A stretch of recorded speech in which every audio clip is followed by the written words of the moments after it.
तो परमात्मा का बनाया हुआ कि क्या करना है, कैसे करना है, उसका किसका, जिसने ये सृष्टि बनाई तो उसने बनाते ही ये धर्म सनातन धर्म बना दिया। हमें करना क्या है, जीवन में क्या करना चाहिए।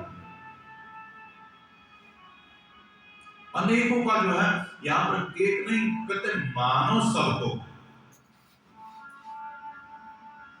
मानना सबको है, लेकिन पूंछ एक ही पकड़नी है। भगवान शिव का ना एक परम भक्त था, एक दृष्टांत आता है पुराणों में। भगवान शिव का एक परम भक्त था जिसका नाम था घंटाकर्ण। क्या आपने कभी सुना?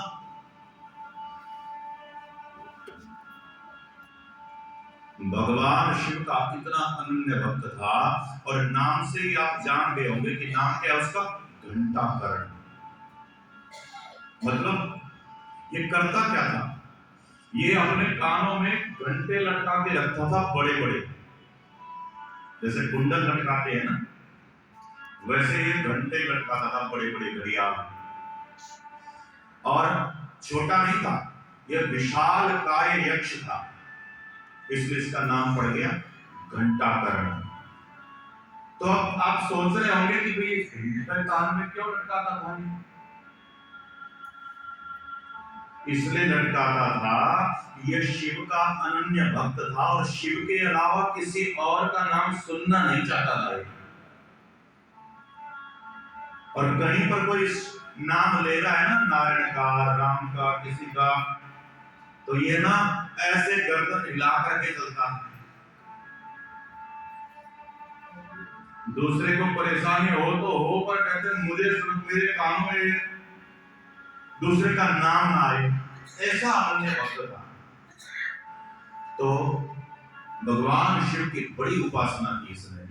भगवान शंकर जो है प्रकट भी हुई, और उन्होंने ना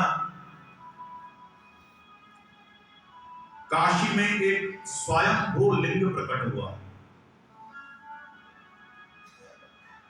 और जिसका नाम रखा है श्री कर्ण घंटेश्वर महादेव।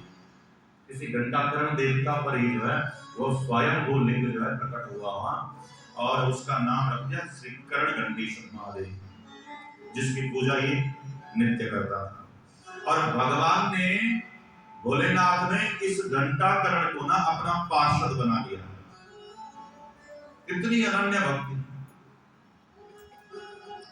अब भगवान सोचते हैं कि ये मेरा भक्त तो है, अब सोच रहे हैं कि इसके मन में नारायण के प्रति कैसे भक्ति जगाई जाए, क्योंकि शास्त्र कहता है कि अगर कोई शिव का भक्त है और नारायण को भक्त नहीं है तो उसे नरक में जाना पड़ेगा। और कहते ये मेरा अनन्य भक्त है तो ये नरक में जाएगा तो मुझे अच्छा नहीं लगेगा। इसलिए भगवान ने एक विचित्र लीला रची। एक दिन ये घंटाकर्ण भोलेनाथ के पास आया, कहता प्रभु आपकी कृपा से मुझे रिद्धि सिद्धि की प्राप्ति हो गई है, और आपने मुझे अपना प्रिय सेवक भी बना दिया है, तो और क्या चाहिए?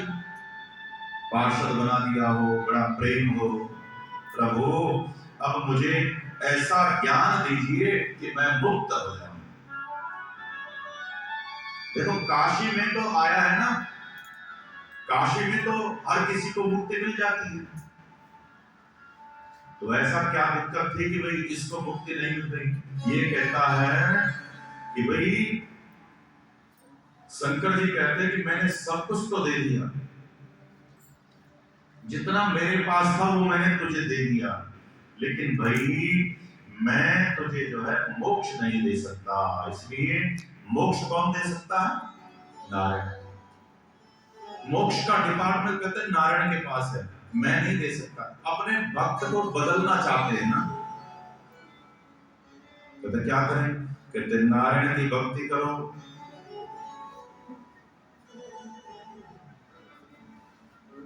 इसलिए एक घंटाकर्ण को ये दुराग्रह छोड़ दे कि सिर्फ मेरा ही नाम लेगा तो नारायण का नहीं लेगा।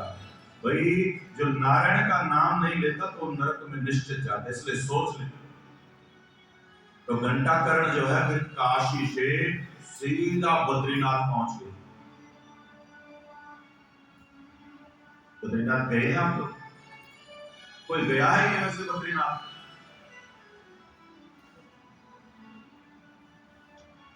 तो बद्रीनाथ पहुंच गए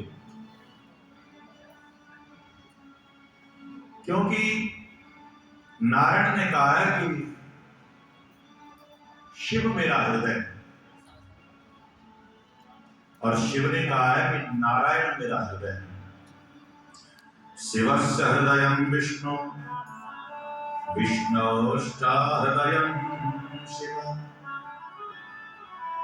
दोनों एक दूसरे को कहते वो मेरा हृदय है, वो मेरा हृदय है। तो हम में कोई भेद नहीं है। तो जब ऐसी अनन्य भक्ति देखी इस घंटाकर्ण की, तो भगवान विष्णु ने भी इसे अपना पार्षद बना दिया। बोलो हर हर। और क्या कहा कि आज से तुम यहाँ के क्षेत्रपाल हो। हम भी करते हैं ना क्षेत्रपाल की पूजा, कहते हैं आज से तुम यहाँ के क्षेत्रपाल हो। तो हमारे उत्तराखंड में घंटाकर्ण देवता की बड़ी पूजा होती है, बहुत मंदिर बने हुए हैं। उत्तराखंड का क्षेत्रपाल माना जाता है घंटाकर्ण को। इसलिए बद्रीनाथ भगवान का जो प्रसाद है ना, वो सबसे पहले घंटाकर्ण को लगता है, तब जाकर के भक्तों में औरों में बढ़ता है। जब बद्रीनाथ के कपाट बंद होते हैं तो पहले बद्रीनाथ के बंद होते हैं और तब जो है घंटाकर्ण के बंद होते हैं। और जब खुलते हैं तो पहले घंटाकर्ण के खुलेंगे और तब बद्रीनाथ के कपाट खुलेंगे, क्योंकि रक्षक है। पहले जब बद्रीनाथ का कपाट बंद हुआ तो तब जाकर के घंटाकर्ण के बंद होते। जब उनकी निगरानी में जो है बद्रीनाथ के कपाट बंद हो गए, और जब खुलते हैं तो पहले रक्षक के यहाँ पहले तो तैयार है, तब जाकर के बद्रीनाथ के खुलते हैं।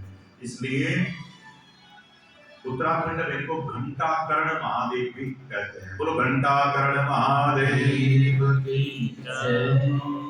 इसलिए कह दिया कि जहां तक सनातन धर्म है वहां पर कोई दुखी नहीं है, अंधकार नहीं है वहां जहां सूर्य का उदय हो गया। जब भगवान विष्णु ने ऐसा कहा, देवता बोले कि प्रभु वो तो बात ठीक है, पर आप मायापति हैं, आप कुछ करिए, हमारे दुखों का अंत करिए, इनका तो दिन प्रतिदिन ना प्रभाव बढ़ता जा रहा है। तो भगवान ने कहा कि देखो अब तो कुछ ऐसा करना पड़ेगा। क्या करना पड़ेगा कि वो शिव भक्ति से हट जाए। जो कोई पूजा पाठ जप तप ऐसा करता है ना, तो व्यक्ति क्या करता है, जब तक वो कर रहा है तब तक ठीक है।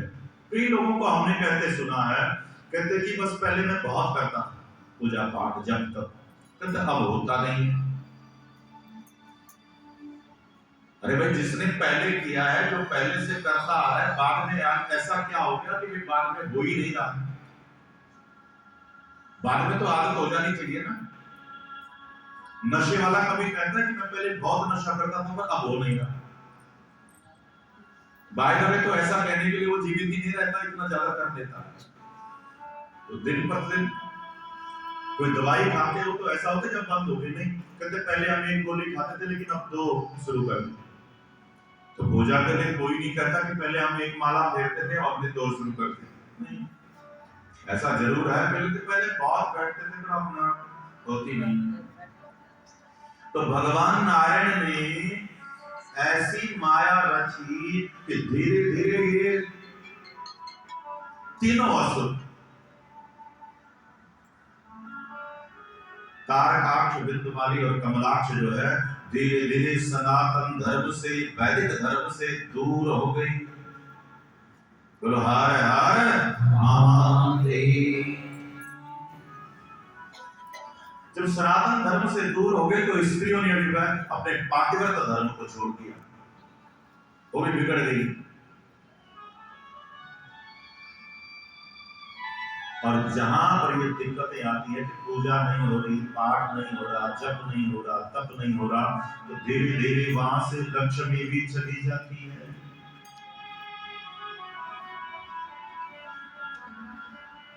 दो चीजें हैं, आपने सुना कभी कि लक्ष्मी और दरिद्रता दोनों ही सगी बहनें हैं आपस में,